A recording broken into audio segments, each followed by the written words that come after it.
चला बनीनो, पटापट व्हिडिओला लाईक करा आणि चॅनलवर नवीन असाल तर सबस्क्राईब करा। बघा लाडक्या बहिणीनो, जून आणि जुलै महिन्याचा हप्ता सोबत खात्यात जमा होणार। जून आणि जुलैचा 3000 रुपये खात्यात आले का चेक करा, लगेच चेक करा तुमच्या खात्यामध्ये 3000 रुपये आले का। संपूर्ण माहिती आपण इथे बघणार आहोत। त्यापूर्वी मोठी बातमी आपल्या हाती येत आहे। बघा पुढचे 24 तास इथे महत्त्वाचे आहे, कारण पावसाचा नवा अंदाज आपल्या समोर आलेला आहे। उद्या म्हणजे 28 जून रोजी कोकण व सर्व घाटात ऑरेंज अलर्ट जारी करण्यात आलेला आहे। कोकण घाटामध्ये ऑरेंज अलर्ट इथे जारी करण्यात आलेला आहे 28 जून रोजी। तर विदर्भामध्ये काही ठिकाणी मुसळधार पावसाची जी शक्यता वर्तवण्यात आलेली आहे। अन्य ठिकाणी मेघगर्जनेसह पाऊस होण्याची जी शक्यता आहे।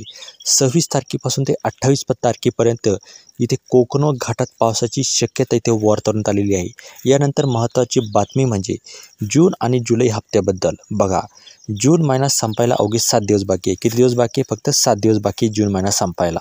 तरी अजूनसुद्धा आपल्याला कोणतीही अधिकृत जी माहिती आहे ती आलेली नाही। त्यामुळे असं होऊ शकते की जुलै महिन्यामध्ये या दोन्ही हप्त्याचे जे पैसे आहे, जुलै महिन्याच्या पहिल्या आठवड्यामध्ये हे जे दोन्ही पैसे आहे जून आणि जुलैचे, हे एकत्रितपणे 3000 रुपये आपल्या अकाउंटवर जमा होऊ शकतात। बघा इथे जून आणि जुलैचे 3000 रुपये आपल्या पहिल्या आठवड्यामध्ये इथे जमा होऊ शकतात। हा फक्त आपला एक अंदाज आहे। धन्यवाद। जय महाराष्ट्र।